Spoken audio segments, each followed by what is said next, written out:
Formula కాదు. ఈ hybrid formula పేరుతో ఈరోజు ముఖ్యమంత్రి ఏదైతే చెప్పినాడో ఆ ఫార్ములా తయారు చేసింది, ఆ ఫార్ములా కాంగ్రెస్ పార్టీకి చెప్పింది అసదుద్దీన్ ఓవైసీ అని మనం చేస్తా ఉన్నాను. ఆ ఫార్ములా నిన్నటి రోజు పార్లమెంటులో అసదుద్దీన్ ఓవైసీ మాట్లాడుతూ Revanth Reddy formula best formula, ఈ ఫార్ములా అమలు చేయాలని చెప్పి తన ఫార్ములాను ముఖ్యమంత్రి నోటి నుంచి చెప్పించి ఆ ఫార్ములా ఈరోజు అమలు చేయాలని పార్లమెంటులో అసదుద్దీన్ ఓవైసీ డిమాండ్ చేస్తా ఉన్నాడు. దీని భర్త అర్థం చేసుకోవచ్చు ఈ ఫార్ములా ఎవరిదనేది. ఇది మాది ధనిక రాష్ట్రము, మా దగ్గర రెవెన్యూ జనరేషన్ ఎక్కువగా ఉంటుంది, మాకు సీట్లు ఎక్కువగా ఉండాలని ఈ హైబ్రిడ్ ఫార్ములాలో రేవంత్ రెడ్డి అసదుద్దీన్ ఓవైసీ చెప్తా ఉన్నారు. అంటే నేను ఒకటే మొన్న కూడా ప్రశ్నిస్తున్నాను, ఈరోజు హైదరాబాద్ నగరంలో 70% రెవెన్యూ తెలంగాణ రాష్ట్రానికి హైదరాబాద్ రంగారెడ్డి జిల్లాల నుంచి వస్తుంది. మరి మిగతా జిల్లాలకు కోత పెట్టి, మిగతా జిల్లాలకు ఎసరు పెట్టి హైదరాబాద్ రంగారెడ్డి జిల్లాలలో మాత్రమే సీట్లు పెంచాలని మహబూబ్నగర్ కానీ, నల్గొండ కానీ, వరంగల్ కానీ, ఆదిలాబాద్ కానీ, ఖమ్మం కానీ, కరీంనగర్ కానీ, నిజామాబాద్ కానీ, మెదక్ కానీ ఈ జిల్లాలో సీట్లు పెరగాల్సిన అవసరం లేదా? కాబట్టి రెవెన్యూ ఇక్కడ వస్తుంది కాబట్టి, ఇక్కడ ధనవంతులు ఉన్నారు కాబట్టి, ఇక్కడ అధికారులు ఉన్నారు కాబట్టి, ఇక్కడ కార్పొరేట్ ఆఫీసులు ఉన్నాయి కాబట్టి, ఇక్కడ రెవెన్యూ వస్తుంది కాబట్టి ఇక్కడనే పెంచాలనేది ఏదైతే రేవంత్ రెడ్డి ఫార్ములాలో మరి ఇమిడి ఉన్నది. అంతేకాదు మేము ధనవంతులము, మేము ఎక్కువ పన్ను కడుతున్నాము, మాకు ఓటింగ్ రైట్ ఎక్కువ ఉండాలా, మాకు రిజర్వేషన్ ఉండాలా అని రేపు ఎవరైనా మరి భూస్వాములు ఉంటే భూస్వాములు, కార్పొరేట్ అధినేతలు ఉంటే కార్పొరేట్ అధినేతలు రేపు డిమాండ్ చేయవచ్చా, మాకు రిజర్వేషన్స్ కావాలని అడగవచ్చా? ఈరోజు అసదుద్దీన్ ఓవైసీ కాంగ్రెస్ పార్టీ చెప్పాల్సినటువంటి అవసరం ఉంది. ముఖ్యంగా నేను ఒకటే కోరుతా ఉన్నాను, ఎంఐఎం పార్టీ మహిళల యొక్క హక్కులకు వ్యతిరేకమైనటువంటి పార్టీ. ఏ రకమైనటువంటి హక్కులు, ఏ రకమైనటువంటి అధికారాలు అది సామాజికంగా కానీ, రాజకీయంగా కానీ, ఆర్థికంగా కానీ మహిళలకు ఉండకూడదని కోరుకునేటువంటి party Majlis party, MIM party.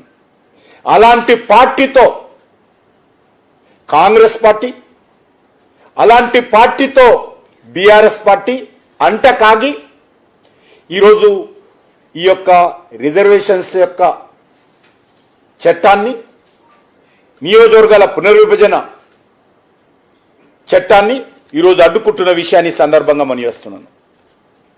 అంతేకాదు మహిళల రిజర్వేషన్ జరిగితే ఓల్డ్ సిటీలో మహిళా పాపులేషన్ ఎక్కువ,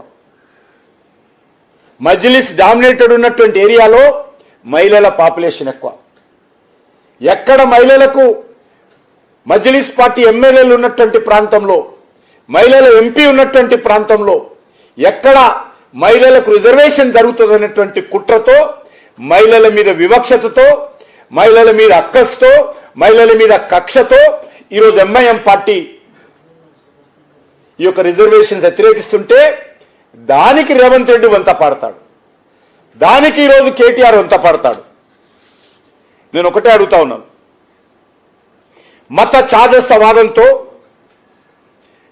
ఎంఐఎం పార్టీ తన ఇన్ఫ్లుయెన్స్ను ఈ రెండు పార్టీల మీద మరి ప్రయోగిస్తున్నది. నేను ఒకటే అడుగుతా ఉన్నాను, అనేక సంవత్సరాలుగా జిహెచ్ఎంసీలో కార్పొరేషన్లో మహిళలకు సీట్లు ఉన్నాయి. ఎంఐఎం పార్టీ నుంచి తప్పదు పరిస్థితుల్లో పెట్టారు పోటీకి. ఏ ఒక్క కార్పొరేటర్ పేరైనా సరే, సుమారు 30 సంవత్సరాలు అయింది కదా, మహిళా కార్పొరేటర్స్ అక్కడక్కడ మజ్లిస్ పార్టీ గెలుస్తున్నారు కదా, ఏ ఒక్క కార్పొరేటర్ అయినా ఎవరైనా కార్పొరేటర్ పేరు హైదరాబాద్ నగరంలో చెప్పగలుగుతారా? వాళ్ళని కార్పొరేటర్ అయినా కూడా ఇంటి నుంచి కాలుకు బయట పెట్టనివారు. వాళ్ళు కార్పొరేటర్గా గెలిచిన తర్వాత కూడా వాళ్ళకి ఏ రకమైనటువంటి హక్కులు అధికారాలు మజ్లిస్ పార్టీ ఇవ్వదు. వంటింటి కుందేలుగానే చూస్తారు. వాళ్ళందరూ కూడా వంటకు మాత్రమే పరిమితం కావాలి, పిల్లలు కనెక్టెడ్ మిషన్లుగా మాత్రమే మహిళలు ఉండాలి, ఎంఐఎంకు మద్దతుగా జనాభా పెంచాలి. ఇది ఎంఐఎం యొక్క ప్రాంతం. అంతే తప్ప మహిళల హక్కుల గురించి ఏ రోజు కూడా ప్రయత్నం చేయరు.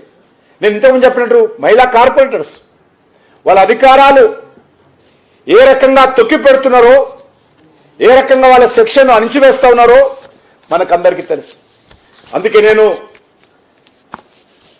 తెలంగాణ ప్రజలను, తెలుగు ప్రజలను, దక్షిణ భారతదేశ ప్రజలను కోరుతా ఉన్నాను. దక్షిణ భారతదేశానికి మేలు జరిగే విధంగా ఉండాలనేటువంటిదే నరేంద్ర మోడీ గారు కొత్త ఫార్ములా. నేను ఒక పార్టీ ఇండ్ల మీద జెండాలు ఎగరేస్తాం, నల్ల బట్టలు వేసుకొని తిరుగుతాము. మీరు ఇప్పుడు వేసుకున్నా వేసుకోకపోయినా భవిష్యత్తులో మీకు మిగిలేది నల్ల బట్టలు మాత్రమే. మీ ఇండ్ల మీద నల్ల జెండాలు ఎగరేసుకోవడం మిగులుతుంది. ఎక్కువ రోజులు, ఎక్కువ సార్లు ప్రజలను మభ్యపెట్టేటువంటి ప్రయత్నము, మోసం చేసేటువంటి ప్రయత్నము జరగదు. ప్రజలు చాలా చైతన్యమైనటువంటి ప్రజలు. నేను ఈరోజు అడుగుతా ఉన్నాను, దక్షిణ భారతదేశానికి ఈ ఫార్ములా కానదే ఇన్ని రోజులు ఏం మాట్లాడారు, ఇప్పుడేం మాట్లాడుతూ ఉన్నారు.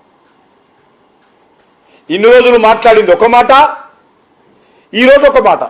మీరు రాజకీయ దురుద్దేశంతో తీసుకొస్తున్నారు.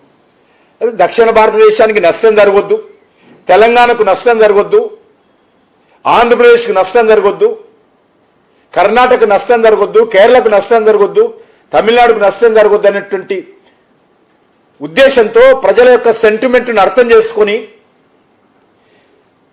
ఉత్తర భారతదేశంలో జనాభా పెరిగినప్పటికీ కూడా, బీహార్లో జనాభా పెరిగినప్పటికీ కూడా, మధ్యప్రదేశ్లో, రాజస్థాన్లో జనాభా పెరిగినప్పటికీ కూడా, దక్షిణ భారతదేశంలో జనాభా తగ్గినప్పటికీ కూడా అన్ని రాష్ట్రాలకు సమాన స్థాయిలో, సమాన నిష్పత్తిలో సీట్లు పెంచుదాము. రాజకీయంగా ఈరోజు అన్ని ప్రాంతాలలో, అన్ని రాష్ట్రాలలో, అన్ని జిల్లాలలో కూడా ప్రజలు ముందుకు రావాలని కోరుకుంటున్నారు. మహిళలు ముందుకు రావాలని కోరుకుంటున్నారు. కొత్త నాయకత్వం రావాలని ప్రజలు ఆకాంక్షిస్తున్నారు. బడుగు బలైన వర్గాల నాయకత్వం రావాలని ఆకాంక్షిస్తున్నారు. కాబట్టి ఆ వర్గాలకు మేలు చేయాలి, ఆ వర్గాలకు న్యాయం జరగాలి. దక్షిణ భారతదేశంలో కూడా ఆ దిశలోనే ప్రజలు ఉండాలనేటువంటి ఆలోచనతో నరేంద్ర మోడీ గారి ప్రభుత్వం ఒక సమాన